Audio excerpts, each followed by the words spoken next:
and his team's father, trainer, Jose Benavidez Sr., as well as Samson Lukowitz, his promoter. As it was a terrific performance from Benavidez, and again, he continues to prove why he is one of the best pound-for-pound fighters in this sport today, and he was a fantastic performance. David, let's get your thoughts on the victory. I know you said it a little bit after the victory, but you know, just thoughts after you kind of gathered yourself in the locker room after. Yeah, I feel really good, man. I knew it was going to be a hard fight. That's why I trained extremely hard. You know, we're talking a lot of shit, but at the end of the day, we sold the shit out the fight. You know, a lot of people went to see, a lot of people bought pay-per-view, and it was a great fight. You know what I mean? I think I showed what level I'm on. You know what I mean? I don't know what percentage I landed at, but I landed a lot. You know, against a great fighter. What'd you say? 41%. 41. It's pretty good. It's really good. And I don't think I got hit that much either. You know what I mean? So I think that just shows what level I'm on, fighting with great fighters like this. And I'm just excited to keep putting on great fights like this. You know, calling out the best fighters and fighting with them in big arenas like this. You know what I mean? This is what I'm made for. All right, guys, please raise your hand, and we'll try to get you a mic. David, congratulations on the victory. We talked a lot about beforehand. I asked this also of David Morrell when he was doing his press conference. The fact that you had so much more experience, a lot of people thought that would really be a big key, as excellent of a fighter as he is. I looked at the fight, I thought that's a big difference. I wanted to get your take on whether you felt like you could just basically kind of, I'd not say do whatever you wanted to do, but really control that fight from start to finish. Yeah, it was, it did play a big role, but you know what I mean, he should have been calling me out, you know what I mean? I've been professional 11 years, you know, now my past 5 fights have been big fights. So now I kind of know, you know, that you can't, that you got to take it easy the first couple rounds, you know what I mean? And I know how to work a 12-round fight. I know how to work a great fighter, you know what I mean? And I'm just looking forward to keep being the best version of myself every single fight. You also said before this fight that, which I found an unusual comment, you wanted to redeem yourself from the bruising fight, even though you won, because you were injured and you wanted to show that you could be at your best. How would you assess that now that this fight's over with? Were you at your best? Yeah, and because he knows, he didn't say nothing. He knows that my punching power is real. He knows every time I get in there with the fighter, that's exactly how they leave, just like that. You know what I mean? But I was mad because Volsik didn't leave like that. He didn't really seem as hurt as all these other fighters, but because my hands are injured. So now my hands are good, you know, now you see the power that David Benavidez is real. How you doing, David? This is Najee from Cigar Talk. Congratulations on your victory tonight. You fought a bunch of elite opponents, you know, throughout your career, between, you know, Caleb Plant and Andre, and of course now Morrell. Can you talk about where he ranks just as far as difficulty, you know, between your past opponents? He hits harder than everybody I faced. He's obviously because of 175, so he's a good fighter, but I think just my experience alone, I've seen so much different styles. You know, I've seen Caleb Plant, Demetrius Andre, Bosick, Anthony Durrell. Who else? So I mean, I kind of like I'm just getting better and better. But the dude was good. He fucking brought it until the 12th round. You know what I mean? So he's a good fighter. He's a good fighter. But you know what I mean? I think, like I said, I just showed what level I'm on. Yeah, for sure. And lastly, Eddie Reynoso was sitting ringside. Do you feel like this victory would bring you closer to Canelo fight, or maybe not? I don't know, bro. You guys keep asking me about that fight, and I know as much as you guys. You know, I mean, I would love to fight Canelo. It'd be a massive, massive fight. But Canelo says that he has other things, and he says I'm being too mean in the way I'm approaching him. So you don't want to face monsters. You know, what I mean, I guess I got to work on my attitude.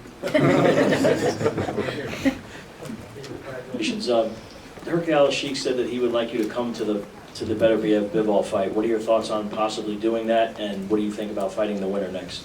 Yeah, I mean, I would definitely love to go. Right now, I'm just thinking about taking a break, bro. I've been training for 4.5 months, been preparing for this fight. But I would love to go over there, and I would love to fight those guys. That's what I'm here for. You know what I mean? Every fight, I feel like every fight that I take is going to be the hardest fight ever until the next fight. You know what I mean? And that's how it should be, because we're going up in competition. We're going up against the best of the best. If you look at my track record now, I have a pretty good resume. Not pretty good, I have a really good resume. So every fighter I'm going up against is better than the last one, and you know, I'm happy I'm able to show what level I'm on, and I'm happy to, you know, continue to progress in my career. Hi, Benavidez. This is from Jose Orgarete. Congratulations on your fight. I just wanted to know if any time in the fight, I know it seemed like in the 11th round, the knockdown came and it was more out of balance, but were you ever hurt in the fight? No, I wasn't ever hurt. Morrell, he landed some good shots, but I don't think like that, bro. I don't really think that I'm hurt, you know what I mean, or nothing like that. He landed some good shots. There were some rounds he landed some good shots, but I landed better shots. David, dijiste en la entrevista post pelea que esperabas que pegara más fuerte. ¿Te sorprendió también un poco la estrategia que tenía él? ¿Esperabas más oposición previo a la pelea a lo que se prometía que sería él? Sí, yo pensé que iba a pegar más fuerte y yo pensaba que tenía mejor técnica también, pero yo creo que pues enseñé en qué nivel estoy y pues me siento muy orgulloso con el trabajo que hice. Y también les enseñamos que puede bailar mejor que Morrell. So, I did think that Morrell was going to be stronger and that his technique was going to be sharper, but in the end I proved who I am and that I can be both stronger and faster than he is. And Jose Benavidez was saying that, David also proved that he can be a better dancer than Morrell was. Next question. Right here, David, Marcus Hayes with Fight Hub TV here in the middle. Congratulations, champ, once again on a scintillating performance. I wanted to ask you about that. At what point did you feel like you took control of the fight enough to start dancing and kind of throwing things back in Morrell's face that have been happening? I felt I took control of the fight immediately. Immediately, I was landing some good shots from the beginning. I was talking shit, I don't think you guys heard me, but I told him like in the third round, like, you hit like a bitch. It was just pretty funny. I thought the crowd was gonna hear me, but nobody heard me, but yeah, I don't know, man, my game plan, I think I'm just a different fighter. I feel like I could attack every corner of the body, the head, the body. I know you guys seen that uppercut. Did you see how I set it up? I punched his left hand out the way and then fucking put that uppercut in there. That shit was pretty sweet. I also want to add, I seen those Golovkin shots from the top. I really love those shots.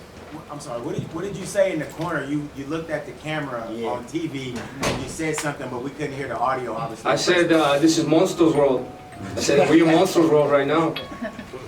Yeah, but it was like I said, bro, I'm just having fun in these fights. Like, this is really my passion, you know what I mean? And I think you guys, I've evolved not only as a fighter, but like, I've been able to speak better throughout the years. And, I'm just having fun with this. And I'm just really becoming my own character, and I feel like, I'm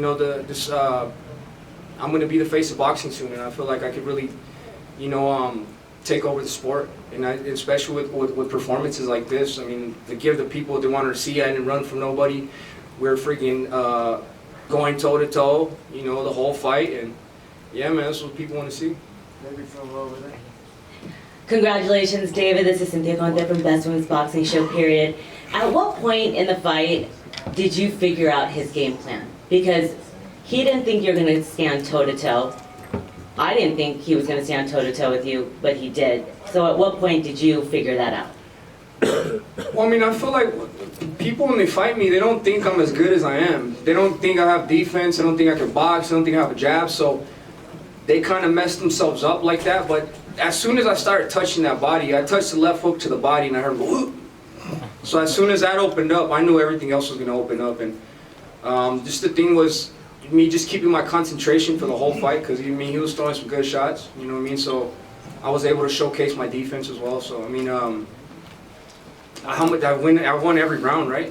Or how much rounds did I win? Pretty much, yeah. Yeah, so it was landslide, you know what I mean? So you can have a landslide against good fighters like that. It's pretty good on my end, you know what I mean? So I'm really happy with the performance. David, over there. Hey David. You exchanged words with Louis de Cubas earlier in the week and obviously on stage just now. Can you explain what the threats were that you made? I don't want to speak about none of that. Luis de Cubas is mad because I told him exactly what was going to happen, you know what I mean? I don't need to speak about his business. He knows what he does. Everybody else who's worked with him knows what he does, so there's nothing left to say. Thanks. David, Ellie Segback reporting. First of all, congratulations on a tremendous win. Are you on the pound-for-pound list? And what was the first thing you told Morrell and Morrell told you seconds after the fight? I think this puts me in the pound-for-pound list, probably number 9, 10. I'm 6. I feel like when you're in the pound-for-pound list that you're multiple champion. I mean, I guess I am multiple champ. But yeah, I mean, I'm happy I finally cracked that list. That's been something I've been trying to, get on for a long, long time, and that just shows the progression of of my evolution of me being a fighter. You know what I mean? So I'm excited to hopefully one day be number one. I told David Morrell that he earned my respect after the fight. At the end of the day, we talk a lot of shit and do this and that, and it's not fake. I didn't want to knock him out. I didn't want to break his face, but after you go 12 rounds hitting somebody for so long, the anger kind of goes away when the fight is done. Two more questions, guys. David, Sean Patel, right here in the front. Congrats on a good fight, man. Talk to Samson about it just after the fight, what he thinks makes the most sense next. Maybe Morrell rematch, or are you more interested in fighting for the light heavyweight titles against the winner of Benavidez and Bivol? Why would I fight a rematch? Someone's gonna fight a rematch? Did he win a round? I didn't even see the scar. I mean, two of the judges. Okay, it was 115, 111 for two. So he won 2 rounds. Yeah. 2 rounds. I mean, does that deserve a rematch? I don't think it deserves a rematch. I feel like, I don't know. We're just trying to, to put us in the number 1 spot. So I guess that's next. But I mean, right now, bro, I just really want to take a break. I'm fucking tired, to be honest with you. I've trained really hard, so I'm willing. Yeah, you guys know me. I'm willing to fight the best of whoever's on the table. So I'm just gonna keep doing that, because after I beat Bivol or better, there's still always gonna be new fighters coming up. So I mean, it's not really about who's next. It's just about beating the best fighter that's on the table. All right, last question, guys. David, I wanted to ask you, David, congratulations on the win. You, if you're going to do that natural progression and take on the better beef Bivol, that step up that you're talking about, would you spoke about this the other day, would you rather that fight be here in America than Saudi Arabia? I definitely would. I feel like it'd sell more here, to be honest with you. That's the one thing, they talk about, like Turki Al-Rashid, and they say, would you ever fight with them over there in Riyadh? But at the end of the day, all my fan base is here in Las Vegas. I'm a Las Vegas fighter, you know what I mean? I would love to go over there and fight, but this is my market right here, and I feel like we're doing really well. We just sold out T-Mobile Arena, you know what I mean? It's one of my dream come true to me, you know what I mean? And I just want to take advantage of this market, because I've worked 11 years to. This is my first time having a freaking crowd like that, so I want to stay here, and I think that fight would be even bigger here, to be honest with you. All right, thank you, David, and once again, congratulations on a terrific victory. Any last comments to fans, media, or reflection as you will fight off into the sunset for a few months?